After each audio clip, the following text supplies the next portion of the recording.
We have today a very passionate Oakmont person that has lots of passion for Oakmont. She came to Oakmont with her wife in 2016. Iris Harrell today is going to talk about defensible space. She's formerly a high school history teacher and retired from general contracting, building contracting, uh, for about 40 years, I think. She there for a long time. She became in 2016 chair of the Oakmont Building Construction Committee.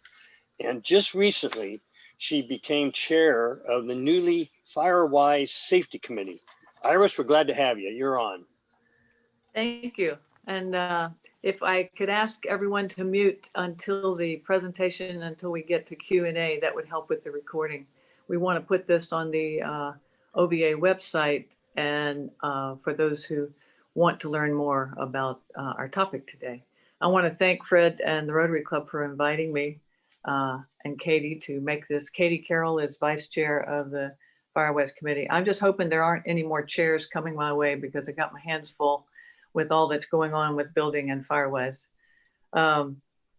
And I want to thank the Rotary Club for being so active in the community and always, I know that that's the purpose of Rotary, for service, but you guys really reach out and touch and make a big difference in this community. And I thank you for that.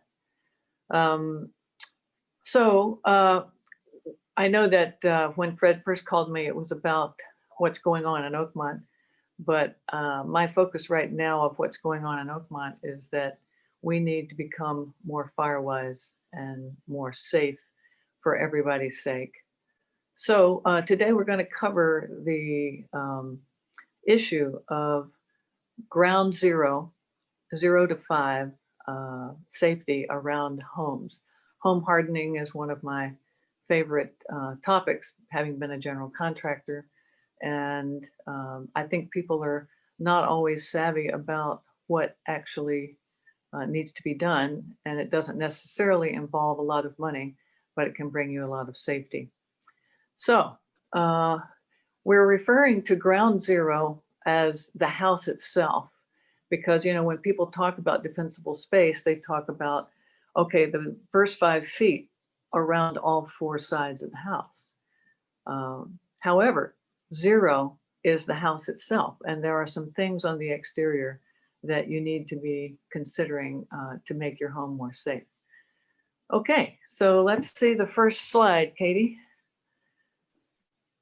This is flying embers, and that's actually what destroyed the homes, the 3 homes and the triplex in Oakmont 2 or 3 weeks ago in the glass fire. They're tiny pieces of burning embers. Sometimes they can be big, actually. I've heard Roberta McIntyre, who is president of Fire Safe Sonoma, she said she's seen embers. She was a retired firefighter. She has seen embers as big as a football moving in the air. And they can move a mile or 2, or maybe even longer under certain conditions. So a lot of homes, and our homes this past fire, were destroyed because of ignited embers from burning pieces further back from them, and they can fly a mile or 2 or more. So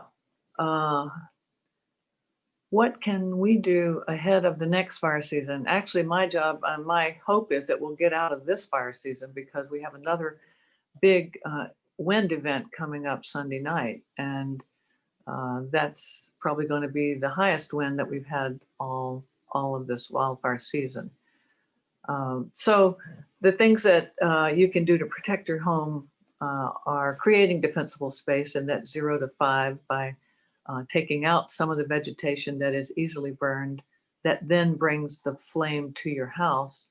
You can harden your home by doing things we're going to talk about today. And the third thing we need to do is community-wide vegetation management. We have creeks, we have Oakmont owns land that is not related to houses. There's the golf course, there are lots, there are whole lots, empty lots, the dog park area. There's a whole bunch of land that we own that needs to have vegetation management. And when we say that, we mean reducing dead, fire-prone overgrown materials that cause more embers, that cause more fires in Oakmont. So in a wildfire, firefighters are looking for homes and buildings that are easier to protect. And the homes with a defensible space are the homes the firefighters look for because they're safer to go near and they're easier to save. If your home is surrounded by 8-foot junipers and they're within that 5-foot zone, it's going to be very hard to protect your house. So you want to make your home one of the ones that firefighters will save. I compare this to like burglary. You want to make your home one that the burglar doesn't want to come in, that they'll go to your neighbor's house who's not done as good a job as you. But in this case with fire, the problem is if your neighbor hasn't done a good job, you could have done a good job, but your neighbor may bring the fire to you. So we are very tightly connected to having this be a community-wide effort.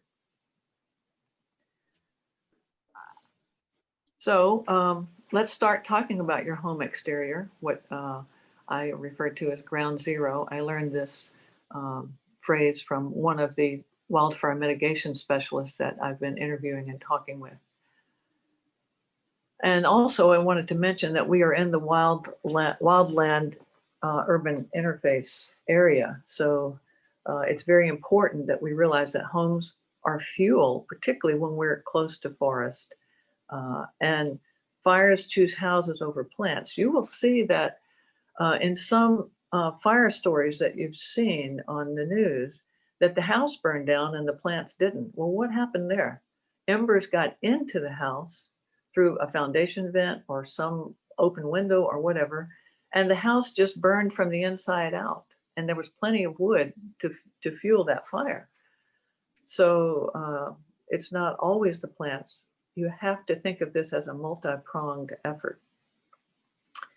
So what can we do? Here are the action zones. You know, a lot of people figure out, well, where in the world do I start? This just seems so overwhelming. It is overwhelming, but the important thing is that you take a step.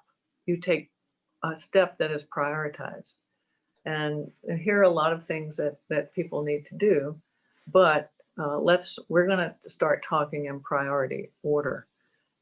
And this attention to these issues is also going to require us to work with our neighbors because some of our homes are very close together.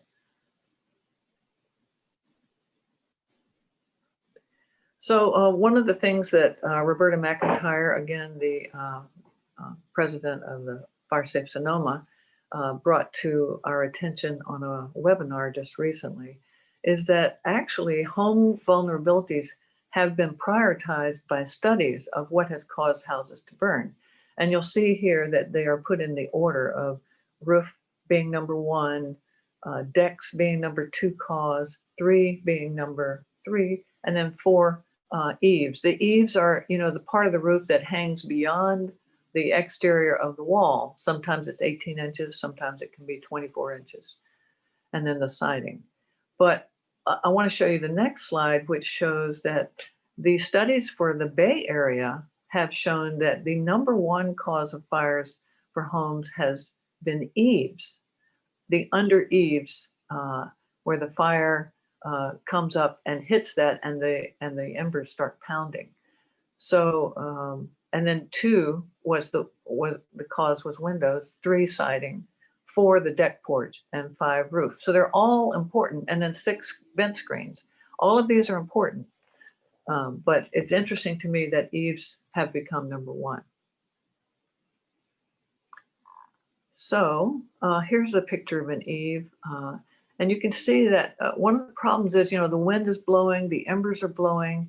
And if this home had no eaves and there was wind coming up, and what happens when wind with embers hits against the houses, if it can't escape and go into the air, into the sky, it is going to hit very hard what is projecting out. And so this area is going to be hit very hard if the wind is blowing in that direction. So you can see that it would be very hard to caulk all of these areas tightly enough that a piece of flying, burning rice couldn't get in there. And particularly that eave, I mean, that vent that you see, the gable vent underneath the very peak, those typically have either no screen or 1/4 inch screen behind them. 1/4 inch meaning that's how big the hole is of the vent. The holes in the screen, you need to reduce it to 1/8 of an inch. Those attics need to breathe, but they don't want to be having flying embers of burning the size of rice coming through there. Okay. So here's another picture of an eave. You probably haven't looked at your eaves lately, so it'd be really good if you did. Go just step out and look up and see what's up there. You see the gaps here? I mean, there's just lots of places for embers to get in. And for instance, that piece that shows that 1/2 inch or inch gap, that actually needs a framing, a trim board put there, because there's no way you can caulk something like that. And then where the round holes are for there's a vent material behind that 2x4, but the embers can rest inside that 1.5 inch depth where the screen is at the back. So eaves is something that really needs to be looked at. And there are different ways that you can treat it. So here's a rental house in Oakmont that we own, and we actually closed the eave with, it's called a closed soffit, and we used hardy siding, which is made of cement material. All of those holes that are drilled in that you see, the board came that way, it was pre-drilled. And so the eave in this house there were so many gaps, there was just no way to be able to paint it satisfactorily to keep embers out. So this is what we chose to do. And it's a small house, so it wasn't that hard to achieve. This is one thing that you'll see some people doing, which is closing the eave off.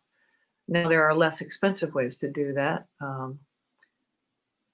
Katie, you want to go on? Yeah, this is like if instead of having the screen behind the 1.5 inch 2x4 or 2x6 that you have up there, you can put screens right on the face of those holes. And these screens have 1/8 inch metal mesh in the back, and they also have the little louvers. And louvers help deflect the embers from actually being able to come in and hit directly the screen. The other thing is windows. This is the second order of homes burning down in our area. And having windows that are dual glazed, meaning they have 2 layers of glass, and preferably tempered glass. You know, tempered glass is like what you have an automobile windshield. It can take a lot more heat before it breaks, and if it breaks, it doesn't break into sharp shards. But the idea is to not have it break. And then one of the other things, if you ever decide to improve your windows, is to get metal clad windows. Metal meaning it's wrapped around the wood. So you have a wood look on the inside that can be painted. And then you have the metal on the outside that never has to be painted, but that is kind of probably the strongest choice of window that you can get. This side light is tempered because it's code when it's next to a door. The glass in the door and the glass in the side light has to be tempered. But it doesn't cost that much more to actually, when you order new windows, to make the glass be tempered throughout whenever you're buying new windows. So that's just an FYI for anybody who's in the future of upgrading. In terms of exterior siding, you'll see here, this hardy siding enclosing on the left, the deck, that is the house at 442 Trail Ridge Place that burned down in the 2017 fire. I happened to be the owner rep for that job because the people had not moved to Oakmont yet. They didn't know a soul here. They were remodeling it. It burned down before they even got here. And so a mutual acquaintance of ours introduced us and said, you've got to help these people. And so you'll see that I asked them to enclose their under deck. Their whole house is made of this hardy siding, which is made of concrete, but it looks like wood. You cannot tell whether it's wood or hardy siding. And it comes in lots of different forms and shapes to imitate wood. But when they're at the top of the hill and they're right up against Annandale, And so winds and fires race up hills and they get under that deck and it cannot escape. So it creates its own air of circulation in a circle and just hammering on that underneath deck. So enclosing a deck that is exposed like that is really important, particularly if you're close to Highway 12, where the fire is going to come across from the mountains on that side. But this came from the other side. The other things that I just wanted you to know about new materials that are coming into existence. RSG panels are now being used to make whole houses, build whole houses. And they're a combination of foam with steel truss built in, and then they spray concrete on the outside and it looks like stucco. And this is an example of the Coffee Park perimeter fence that was built on a 4-lane road that it was very busy. And as a matter of fact, a car ran into this in an accident and scratched it. It didn't even knock it down. It's very, very strong. Okay, so in terms of we gave a presentation a while back called 0 to 5 Staying Alive, and we're trying to show what you can do on the outside of your home and things that you should think about. One is you'll see on the right where it says concrete. Your foundation, your wood siding should not go all the way down to the ground. And if it does, you especially need to be careful and pull any bark out and put either leave it raw dirt or put rock. In this case, I have plenty of concrete siding concrete foundation separating the siding. And you'll notice that in my 5-foot zone there, I have rock, sidewalk, and then I do have some plants closer to the hot tub back there. But they are just about 5 feet away. The siding, I had my house painted in August, and there is a material that you can add called Flame Check that if you put 8 ounces in per gallon and you do 2 coats after you've thoroughly prepped and caulked your house, you can get the house siding, even though it's made of wood, up to grade A fire resistance like a composition roof. So that's what I did, thankfully, before these last assaults of fires that have come to Oakmont. The other thing is the materials you choose for any deck or ramps, instead of using redwood, which is okay, but the thing about AZAC or Trex is that they have a fire resistance that's higher. And AZAC actually has a Class A, like a competition roof. Class A is the highest you can get for fire rating. And then you'll also see the louvers. If you go back, Katie, the louvers on the foundation vent, that brown foundation vent, it's now painted the color of the siding, but it has 1/8-inch screen behind it. It has louvers so that embers that are pressing in that side won't be able to get in. Okay.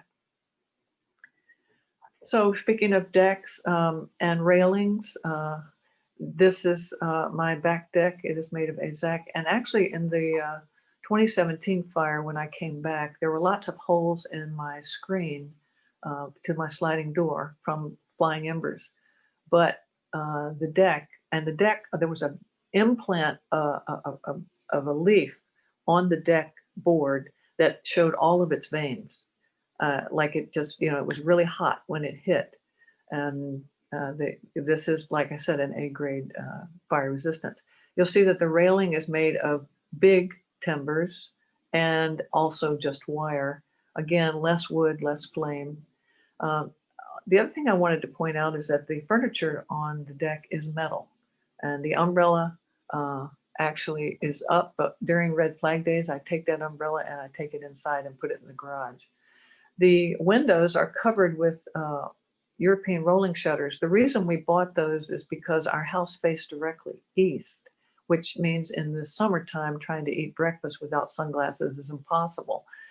So we got the rolling shutters and they're made of aluminum to actually keep the sun out. And in the winter, when you put it down, it keeps the heat in the house. But the positive thing that we didn't realize, This is also an additional fire resistant safe thing to do, because the flame would not be able to get to the windows until they burned through the aluminum European rolling shutters. So that's an added benefit of this product. One of the problems with decks that have an open space underneath, you see all those foundation vents there. People start to pile stuff under there, and it's usually stuff that can burn. And that's the bad thing. I mean, it would be better to have this enclosed, but if it's not enclosed, it definitely needs to have all of this stuff under here gone. You'll see that there's rock in the foreground, but underneath that deck, that house is going to be toast if the winds come that way, and it will cause the whole house to burn once the deck catches on fire.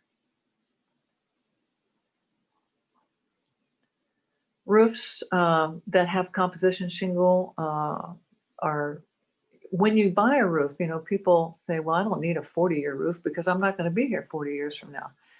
The idea of buying a 40-year roof is that it is a thicker tile. It will take more heat and resist more fire. So you want to get as thick a composition tile as you can. It's usually just a material cost that's not that much more than a 30-year. This eyebrow vent on the left is what you'll see today in the more contemporary situation, where these vents have to be up on the roof to allow the attic to breathe. Because if you don't have breathing and air ventilation in that unconditioned space, you're going to get mold. So that's a really critical thing. And a lot of the older homes also have a ridge vent up at the top. And of course, the really old homes don't have any kind of vents, which creates other problems. So if you look at the top left there, the foundation vents, this is what most of the older Oakmont homes have. That is 1/4-inch wire, and embers can get through there. It's better to have different type of vents. There's some even better vents than the one that I put in. I put these in before I knew about a couple of other types of vents that are being sold now. I think Brand Guard is one and Vulcan is another. The Vulcan vents actually, if a fire comes too close and it gets too hot, the holes will actually melt together so that no flame or heat can get under in the crawl space. The only downside to the Vulcan vents is you do have to replace them after the fire came that close, but at least you still have a house. You'll see in the middle, these are what's called gable vents, and this is hard to reach. I do not consider this to be a do-it-yourself project in the senior community.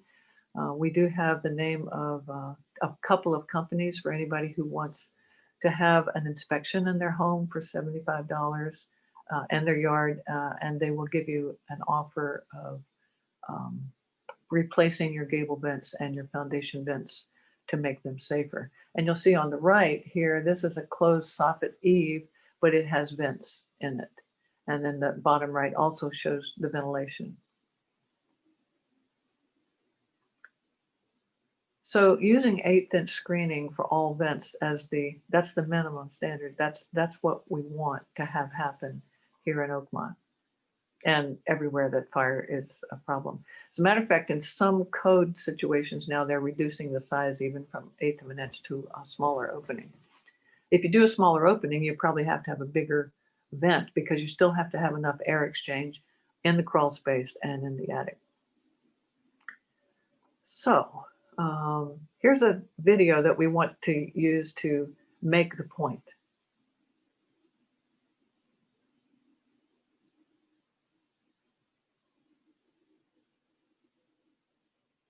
There you see a vent that has big holes.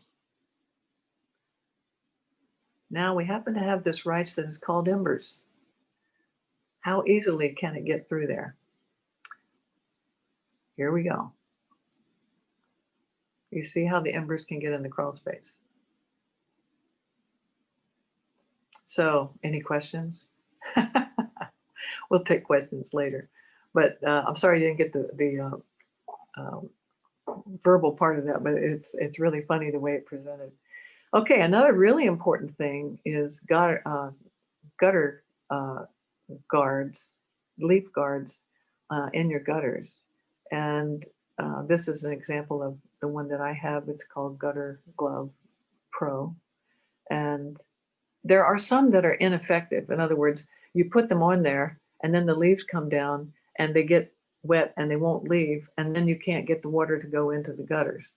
So make sure you get a good quality one, and you can do some research on that. Or also the people that I mentioned that can do inspections for you, who provide these things, also provide gutter guards. And it's really important to keep your roof and gutters clean. I actually still have these cleaned like twice a year, where they actually take off the gutter guards and get all the dirt out of there, because I just want them working very effectively.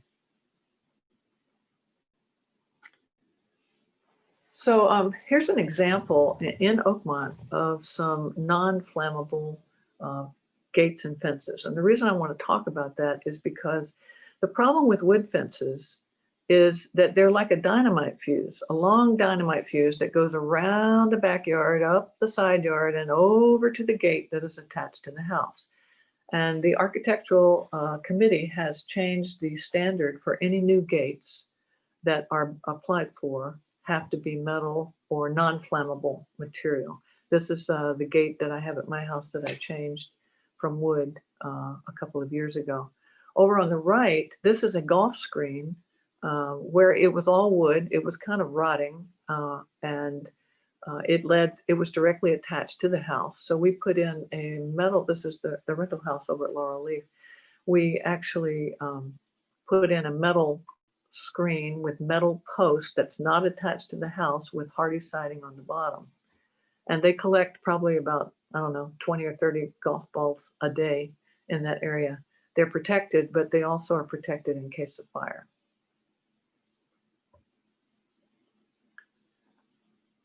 So people wonder, well, if I can't use wood, what are my options? There's so many options for non-combustible fence panels and gates. And so if you want to find something, there's lots of options, and there are some good metal suppliers and installers here locally in Santa Rosa. So one of the problems that we can all take care of is to get plant debris away from the house. This is hard to do and an arduous thing in the fall because the leaves are falling, the wind's blowing.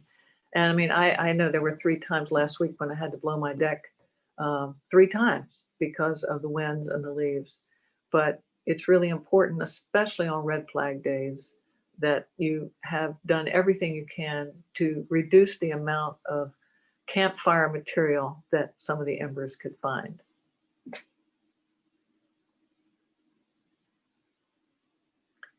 And this also is over. I really want to give kudos to Fall Green 2. They just took out all of their junipers about 2 months ago. And they drew a target on one just before they took it out. Would a firefighter be able to save this home in trying to get close to it to put it out with the junipers being that close to the houses? This was in the 5-foot zone. The firefighters refer to this as a gasoline plant because, I mean, if you wanted to start a fire, just put a match in there and that thing will go up. So it's really important that you start thinking of, well, you're going to be required by next August to take out anything that is on the do not plant list from 0 to 5 feet. And the thing about junipers is you don't have to take out the roots if that becomes a more costly problem. You can actually cut it down to the ground or just below the ground, put some dirt on it, and it will not grow back. And then you can plant in between the roots if you want to plant something else. We do want you to have plants. We just don't want you to have burning plants that keep the firefighters from protecting your house. So here are some more examples of recently redone houses in Oakmont. You'll see on the right, this is a side yard that used to have tall plants, and they have changed it, and they've got rock and a very nice walkway. On the left, this is the backyard of a home that faces the golf course.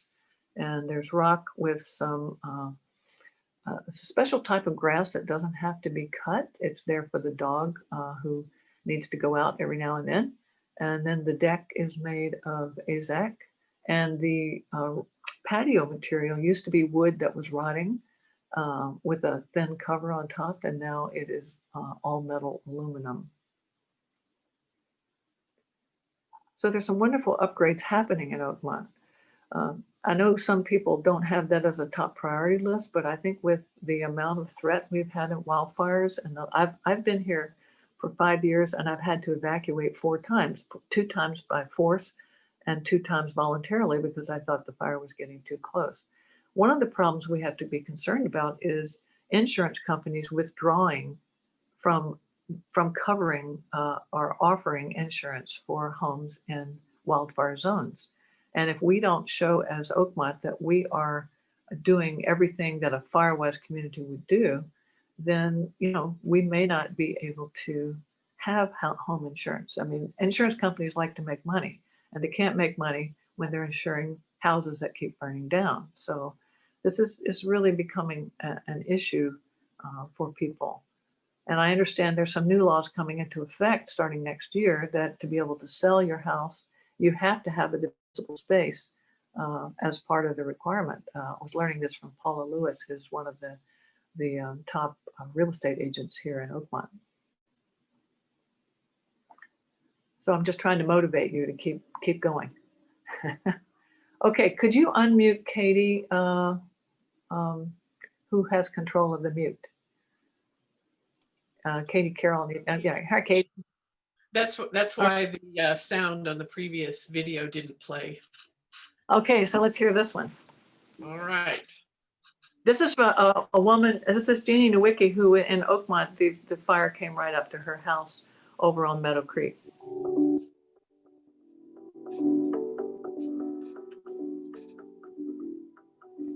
It's pretty emotional. It's so clear when you look at it that the wood mulch burned and it stopped at the gravel. And if it hadn't been for the gravel, it would have burned right up to the edge of the house. And would it burn the house? I don't know, but wouldn't have been good. You know, I think you just can't pretend this area is the way it was 30 years ago when it was early in its life. We're having wildfires, and I think we have to change the way we think about landscape.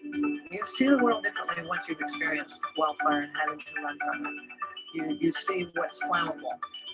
As a designer and contractor, I used to think about whether it was aesthetically pleasing and highly functional, but highly functional is taken on a much higher level now. Is it functional for a wildfire? The thing that has struck me over this last couple of weeks was some sense of peace that at least we tried, at least we did something, and as it turns out, what we did mattered.